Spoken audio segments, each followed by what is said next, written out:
10월 20일 시편 30편 1절에서 12절 말씀을 가지고 찬양하고 감사하라 이런 제목으로 말씀 나누도록 하겠습니다. 시편 30편의 말씀은 다윗이 고난 중에 있었던 자신의 상황 가운데 하나님의 응답을 경험하고 그 하나님을 찬양하며 또 그 하나님 하신 일에 감사하는 그런 시편이에요.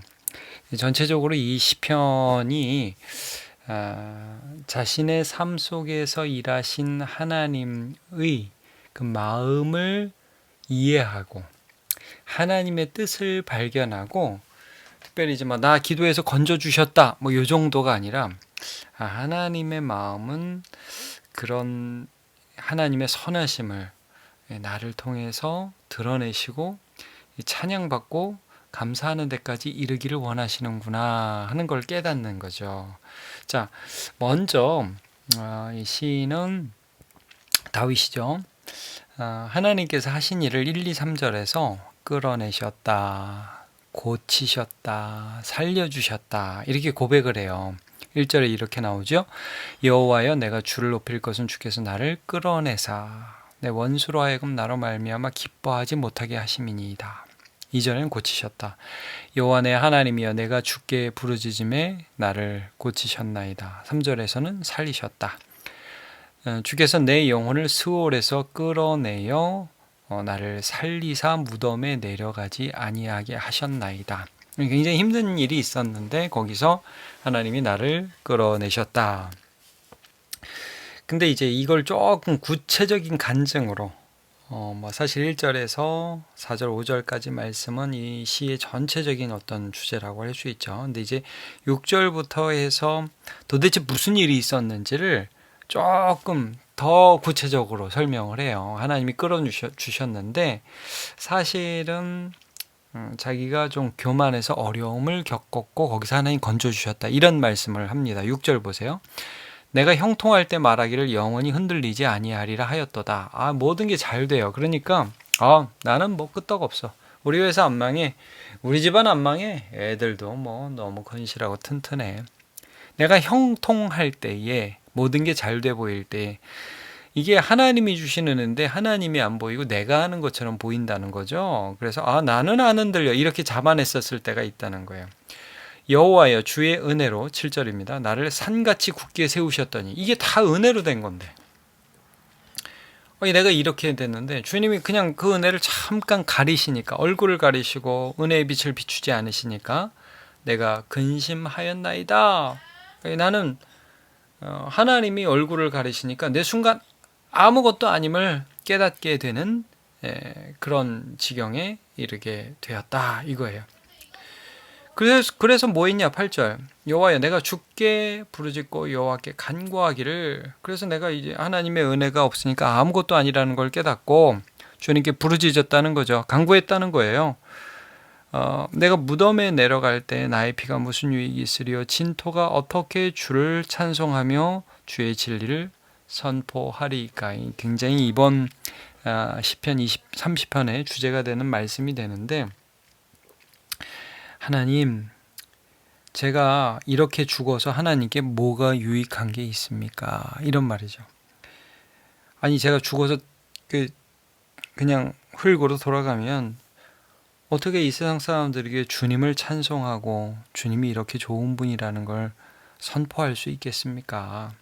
그러면서 10절에 여호와여, 들으시고 내게 은혜를 베푸소서. 여호와여, 나를 돕는 자가 되소서 하였나이다. 하나님, 저 하나님 압니다. 하나님이 저를 통해서 저에게 은혜 베풀어 주심으로 하나님을 찬송하는 것이 하나님께 유익하고 그게 하나님 뜻이라는 것을 압니다. 하나님, 저를 구원해 주세요. 돕는 자가 되어 주세요. 은혜를 베풀어 주세요. 이렇게 기도했다는 거예요. 자기가 실수했지만, 자기가 잘못했지만 하나님은 여기에서 놔두고, 그래 너는 잘못했고 교만했으니까 그냥 꺾어버리고 너는 끝이야, 이게 하나님 뜻 아니라는 거죠. 하나님은 여기서 나를 건져내심으로 영광 받기를 원하신다는 걸 다윗이 알고 그걸 요구한 거예요. 자, 출애굽했을 때에 이스라엘 백성들이 시내산에 이르러서 금송아지를 만들었습니다.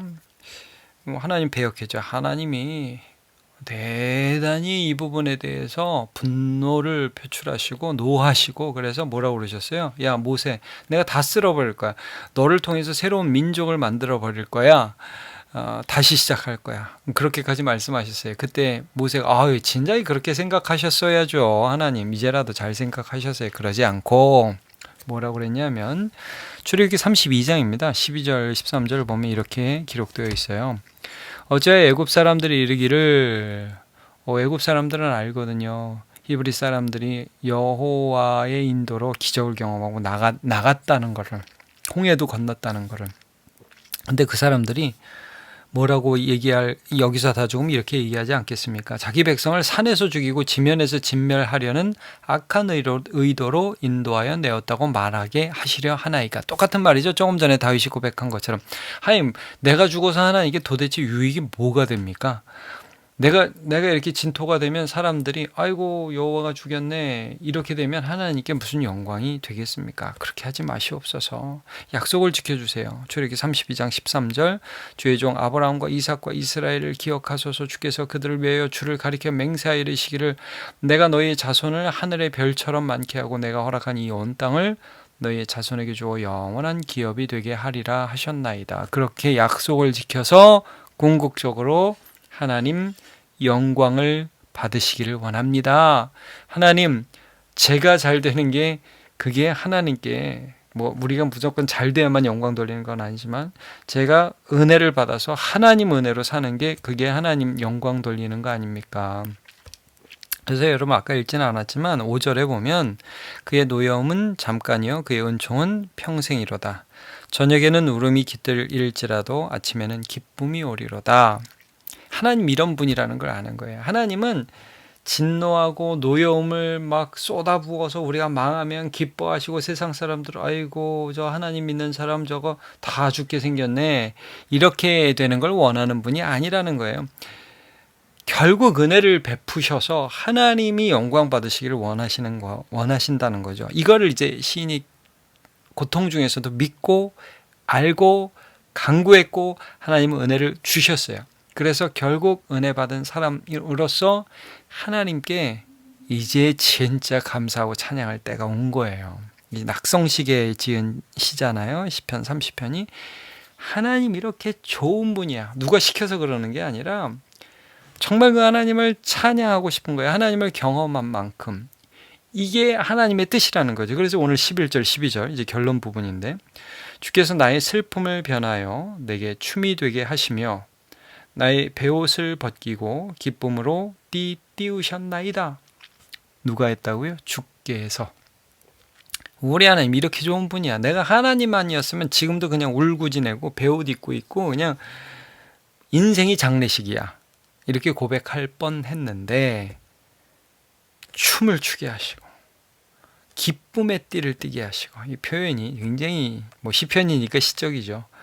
자 12절 왜 그랬냐? 이는 잠잠하지 아니하고 내 영광으로 주를 찬송하게 하심이니. 이거예요. 이거 아까 우리 9절에서 살펴봤었죠. 무덤에 내려갈 땐 내 피가 무슨 유익이 있습니까? 하나님, 내가 무덤에 내려가면 하나님 이렇게 해서 진노받아서 죽었다, 하나님 이게 무슨 유익이 있고요, 진토가 어떻게 주를 찬송합니까? 하나님 이건 하나님께 영광이 안 되죠. 그래서 하나님 살려주셨어요. 그러니까 이제 진짜 찬양해야 되는 거예요. 나 잠잠하지 않을 거야. 내 영광으로 주를 찬송하게 하나님이 해 주셨어. 이제 때가 왔어. 나 감사할 거야. 나 찬양할 거야. 못 말려나 이거죠. 여호와 나의 하나님이여 내가 주께 영원히 감사하리이다. 여러분 이 찬양과 감사라는 거, 우리가 고난 중에 기도하며 하나님의 은혜를 받는데 왜 찬양과 감사가 이게 중요하냐면 사실 궁극적인 목적이 여기 있는 거예요. 성경인 영광이란 말씀을 굉장히 많이 하잖아요. 하나님이 얼마나 좋은 분인지를 하나님이 나타내시는 방법이에요. 그게 우리를 구원하시는 거예요. 야, 환난 중에 나를 부르라. 내가 너를 건지리니 내가 나를 영화롭게 하리라. 시편 50편 15절에도 나오죠. 그러니까 하나님이 우리를 건지심으로 우리는 그냥 그 은혜를 받음으로 하나님께 영광을 돌리는 거예요. 자, 4절에도 이렇게 나와요. 주의 성도들아 여호와를 찬송하며 그의 거룩하심을 기억하며 감사하라. 찬송과 감사. 은혜 받은 자의 궁극적인 목적지가 여기 있다는 거예요. 아, 은혜 받아서 감사해 그냥 대충 읽고 맞는 게 아니라 그 하나님을 드러내시는 데까지 하나님 뜻이 있는 거예요. 그걸 우리가 알기 때문에 오늘 고통 중에서 기도하고 간구하고 나 좀 구해달라고 하나님께 간절히 나아갈 수가 있어요. 그렇게 할 때 하나님이 건져주시면 우리는 그 하나님을 진심으로 찬양할 수 있다는 걸 아시는 거예요. 그래서 이사야 43장 21절에 이 백성은 내가 나를 위하여 지었나니 나를 찬송하게 하려 함이니라는 말씀을 합니다. 찬송하게 하려는 것, 우리가 진심으로 하나님을 찬송하게 하려는 것, 진심으로 감사하게 하려는 것, 야 하나님께 감사해, 찬양해, 이게 아니라 그 하나님을 경험하기를 하나님 원하신다는 이걸 알기 때문에 고난 중에 기도하는 거예요. 그 하나님의 마음을 알기 때문에. 자, 에베소서 1장 4절, 5절, 6절. 우리의 이 찬양의 근본적인 토대가 어디 있습니까? 예수 그리스도. 하나님의 은혜 주심이 있잖아요. 자, 제가 좀 읽어보겠습니다. 에베소서 1장 4절부터요. 곧 창세전에 그리스도 안에서 우리를 택하사 우리로 사랑 안에서 그 앞에 거룩하고 흠이 없게 하시려고 그 기쁘신 뜻대로 우리를 예정하사 예수 그리스도로 말미암아 자기 아들들이 되게 하셨으니 이는 그가 사랑하시는 자 안에서 우리에게 거저 주시는 바 그의 은혜의 영광을 찬송하게 하려는 것이라 말씀하고 있습니다. 그의 은혜의 영광을 찬송하게 하려는 것이라. 여러분, 하나님이요, 이놈 받다가 이게 좀 될 만하면 좀 잘하면 은혜 주고 아니면 빼앗고 그러는 분이 아니라는 거예요. 진짜 하나님이 얼마나 좋은 분인지를 알려주셔서 하나님을 찬양하는 사람으로 살게 하기를 원하신다는 거예요. 이게 하나님의 뜻이라는 거예요. 베드로전서 2장 9절 너희는 택하신 족속, 왕같은 제사장, 거룩한 나라, 그의 소유된 백성 뭐 하시려고요? 이는 너희를 어두운 데서 불러내어 그의 기이한 빛에 들어가게 하시니 아름다운 덕을 선포하게 하려 하심이라. 하나님을 나타내게 하는 택하신 백성이라는 거예요. 여러분 기억하시죠? 항상 기뻐하고 쉬지 말고 기도하고 범사에 감사하라. 이것이 그리스도 예수 안에서 너희를 향하신 하나님의 뜻이니라 그랬어요. 하나님께 감사하는 거예요. 하나님이 얼마나 좋으신 분인지 알 사람이 우리밖에 없어요. 그걸 알기 때문에 우리가 오늘 환난 중에 기도하는 거예요. 그리고 하나님 은혜를 살면서 매 순간 맛보는 거예요. 하나님이 점점 더 좋아지는 거예요. 자발적이에요. 기뻐요. 감사가 나와요. 그게 성도를 향한 하나님의 뜻이라는 거죠. 여러분 그 하나님의 큰 뜻을 이해하고 오늘도 담대히 기도하시고 은혜 받잖아요. 여러분 감사하세요. 찬양하세요. 그것을 통해서 하나님 영광 받으십니다. 같이 기도하겠습니다. 하나님, 우리 다윗이 성전 낙성식 때 이 시로 하나님께 영광을 돌렸습니다. 그가 한때는 교만하여 실수하였지만 하나님의 은혜가 얼마나 소중한지 깨달아 알아. 기도하고 또 하나님께 간구하여 은혜를 받았고 그래서 하나님의 선하심을 나타내고 감사하고 찬양하는 인생을 살아가기로 결심하였습니다. 하나님, 우리가 은혜 받는 데서 그치지 않게 해주시고 찬양하고 감사하는 인생 되게 해주옵소서.